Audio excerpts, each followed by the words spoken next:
Tamil cinema அப்படிங்கிறது பார்த்திங்க அப்படின்னா ஒவ்வொரு காலகட்டத்துக்கும் ஒரு மிகப்பெரிய பரிமாண வளர்ச்சியை அடைஞ்சிட்டு தான் இருக்குது. அந்த வகையில் பார்க்கும்போது ஆரம்ப காலகட்டத்தில் வெறும் ஊமை படங்கள் மட்டும்தான் இந்திய சினிமாலே இருந்தது. ஒரு கட்டத்துக்கு அப்புறமா பேசும் படங்கள் எடுக்க ஆரம்பித்தாங்க. அதுக்கப்புறம் பார்த்திங்க அப்படின்னா வண்ண படங்கள் அப்படிங்கிறது வர ஆரம்பிச்சது.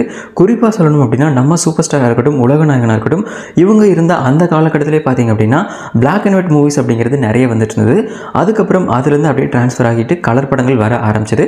கலர் படங்கள் வர ஆரம்பிச்சதுக்கப்புறமா அதிலே நிறைய டெக்னாலஜிகள் புகுத்தி நிறைய வித்தியாசமான முயற்சிகள் பண்ணிட்டு இருந்தாங்க. ஈஸ்ட்மென்ட் கலர் மாதிரியான விஷயங்கள்லாம் ரொம்பவே சூப்பராக கொண்டு வந்திருந்தாங்க. அதை தாண்டி சவுண்ட் சிஸ்டம் நிறைய விஷயங்கள் பார்த்திங்கன்னா புதுசாக கொண்டு வர ஆரம்பித்தாங்க. அதுக்கப்புறம் ரீமேக் அப்படிங்கிற ஒரு கலாச்சாரம் பார்த்திங்க அப்படின்னா மற்ற லாங்குவேஜ் மூவிங்களில் வந்து ஒரு சூப்பரான படம் வருது அப்படின்னா அதோட ரைட்ஸை வாங்கி தமிழ்லையோ இல்லை அதர் லாங்குவேஜ்லேயே பார்த்திங்கன்னா ரீமேக் பண்ண ஆரம்பித்தாங்க. இதுக்கு பேர் தான் ரீமேக் படங்கள். ஸோ ரீமேக்கை தாண்டி அதுக்கப்புறம் ஒரு காலகட்டத்தில் டப்பிங் படங்கள் வர ஆரம்பிச்சது. டப்பிங் படங்கள் அப்படின்னா என்ன அப்படின்னா இப்போ நம்ம பார்க்கக்கூடிய ஒரு படம் வந்து சூப்பராக இருக்குது அப்படின்னா அதை வந்து அப்படியே டேரெக்டாக தமிழில் வந்து டப்பிங் பண்ணி ரிலீஸ் பண்ணுவாங்க. ஸோ அந்த மாதிரி ஒரு காலகட்டம் போயிட்டு இருந்தது. அதை தாண்டி பார்த்திங்க அப்படின்னா இப்போ நிறைய படங்கள் ஓடிடியில் டேரெக்டாக வரதுனாலே பார்த்திங்க அப்படின்னா சில படங்கள் பைலிங்குவலாகவே எடுக்க ஆரம்பிக்கிறாங்க.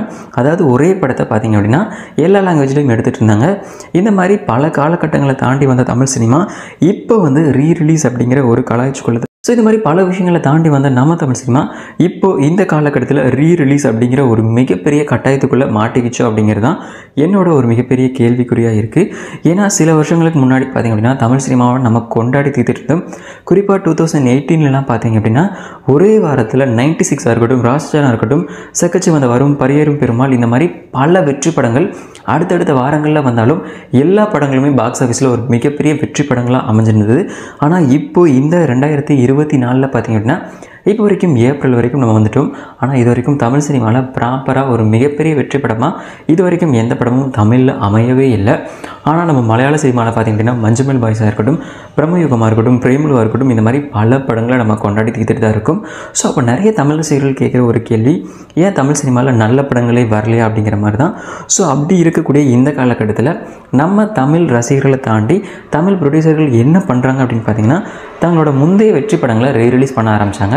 ஸோ அப்பப்போ நம்ம வந்து பார்த்திங்க அப்படின்னா அந்த காலகட்டத்தில் ஏதாவது 2000 பார்த்திங்க அப்படின்னா எம்ஜிஆரோட படங்கள், சிவாஜியோட படங்கள்லாம் வந்து டிஜிட்டலில் மாற்றி இப்போ ரிலீஸ் பண்ணுறோம் அப்படிங்கிற மாதிரி நம்ம ஆட்ஸ் பார்த்துருப்போம், படங்களையும் தியேட்டரில் பார்த்துருப்போம். ஸோ அதெல்லாம் பார்க்கும்போது ரொம்ப வருஷம் கழித்து ஒரு படம் வந்து தியேட்டரில் பழைய படம் நம்ம பார்க்க போகிறோம் அப்படிங்கிற ஒரு எக்ஸ்பீரியன்ஸ் இருந்துச்சு. அதை ரசிகர்கள் கொண்டாடி தீர்த்துட்டு இருந்தாங்க. அதுக்கப்புறம் ரஜினி, கமல் அந்த விஷயங்களை கொண்டு வர ஆரம்பித்தாங்க. அதுவுமே பார்த்திங்க அப்படின்னா ரசிகர்கள் மத்தியில் நல்லாவே ரீச் ஆகிட்டு இருந்துச்சு. ஆனால் இப்போ தமிழ் சினிமா முனகி திணறிட்டு இருக்கக்கூடிய இந்த காலகட்டத்தில் நல்ல படங்களை எடுத்து ரிலீஸ் பண்ணாமல் நாங்கள் ஆல்ரெடி கொடுத்த படங்களே ரீரிலீஸ் பண்ணுறோம் அப்படிங்கிற பேரில் ஒரு சில படங்கள் வர ஆரம்பிச்சது. குறிப்பாக கில்லி மாதிரியான படங்கள் ரீரிலீஸ் ஆகியிருந்தது. ஸோ கில்லி படம் நல்ல படம் தான், தரமான படம் தான். ஸோ கண்டிப்பாக ரீரிலீஸ் பண்ணலாம். ஏன்னா ரசிகர்கள் வந்து விஜயோட கெரியரில் கொண்டாடி தீர்த்த ஒரு மிகப்பெரிய படம் தான் கில்லி. ஸோ அந்த படத்தை ரீரிலீஸ் பண்ணுறாங்க அப்படிங்கிறப்ப ரசிகர்கள் கண்டிப்பாக கொண்டாட தான் செய்வாங்க. இதுக்கு முன்னாடி நம்ம கமல்ஹாசன் நடிச்சிருந்த விக்ரமாக இருக்கட்டும், ஆலவந்தானா இருக்கட்டும், இந்த மாதிரி வேட்டையாடு விளையாடும் மணி படங்கள் சூப்பரான ஒரு தரமான வெற்றியை பதிவு பண்ணிச்சு. அதே மாதிரி சூப்பர் ஸ்டார் ரஜினிகாந்த் நடிப்பில் பாபா அப்படிங்கிற படம் ரிலீஸ் பண்ணியிருந்தாங்க. ஸோ இந்த மாதிரி அப்பப்போ சில படங்கள் ரிலீஸ் ஆகும்போது பார்த்திங்க அப்படின்னா அதை ரசிகர்கள் கொண்டாடுறதுல எந்த ஒரு தப்புமே கிடையாது. ஆனால் இந்த கில்லி படத்தோட ரீரிலீஸ்க்கு அப்புறமா பார்த்திங்க அப்படின்னா பேக் டு பேக் பல படங்கள் ரீரிலீஸ் லிஸ்ட்டில் நின்றுட்டுருக்கு.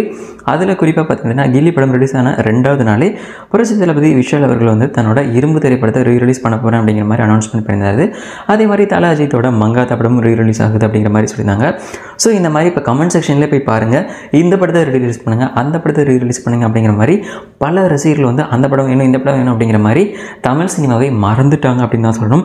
ஸோ அந்தளவுக்கு நம்மக்கிட்ட கண்டென்ட் இல்லையா, குவாலிட்டி இல்லையா, இல்லை தரமான இயக்குநர்கள் இல்லையா அப்படிங்கிறது தெரியல. நம்ம பார்த்திங்கன்னா நல்ல படங்களை கொண்டாட மாட்டோம். ஸோ இந்த மாதிரி போர் அடிக்கிற டைமில் ரீரிலீஸ் பண்ணுங்க அப்படிங்கிறது தப்பு கிடையாது. பட் அதுக்காக இதை ஒரு மிகப்பெரிய கலாச்சாரமாக மாற்றி பேக் டு பேக் ரீரிலீஸ் படங்கள் மட்டுமே தியேட்டரில் ஓடிட்டு இருந்தால் கண்டிப்பாக யாருமே ரசிக்க மாட்டாங்க. ஏன்னா ஒரு விஷயம் ரொம்ப கம்மியாக கிடைக்கும் போது அதோட வேல்யூ அப்படிங்கிறது அதிகமாக இருக்கும். ஸோ இப்போ இதை தொடர்ந்து நிறைய படங்கள் ரீரிலீஸ் ஆச்சு அப்படின்னா எந்த ஒரு படமே ஓடாது. அப்புறம் தியேட்டர் ஓனர்ஸ் எல்லாருமே தியேட்டரை இழுத்து மூடிட்டு தான் போகிற மாதிரி இருக்கும். அந்தளவுக்கு நம்ம ஒரு மிகப்பெரிய ஒரு அழிவை நோக்கி தள்ளிட்டுருக்கோம் அப்படிங்கிறது தான் என்னோட தாட்டாக இருக்குது. ஸோ நான் சொல்லக்கூடிய இந்த கருத்து கரெக்டாக இல்லை தப்பா அப்படிங்கிறத மறக்காமல் கமெண்ட்டில் சொல்லுங்கள். இது வீடியோ பிடிச்சிருந்தா அப்படின்னா மறக்காமல் லைக் பண்ணுங்கள், ஷேர் பண்ணுங்கள், சப்ஸ்கிரைப் பண்ணுங்கள், பெல் ஐக்கான் ப்ரெஸ் பண்ணி வைங்க. அப்போ தான் நம்ம புதுசாக போகிற எந்த ஒரு வீடியோ வந்தாலும் உங்களுக்கு ஆன் டைம் நோட்டிஃபிகேஷன் வரும். This is signing up cinema for Tamil.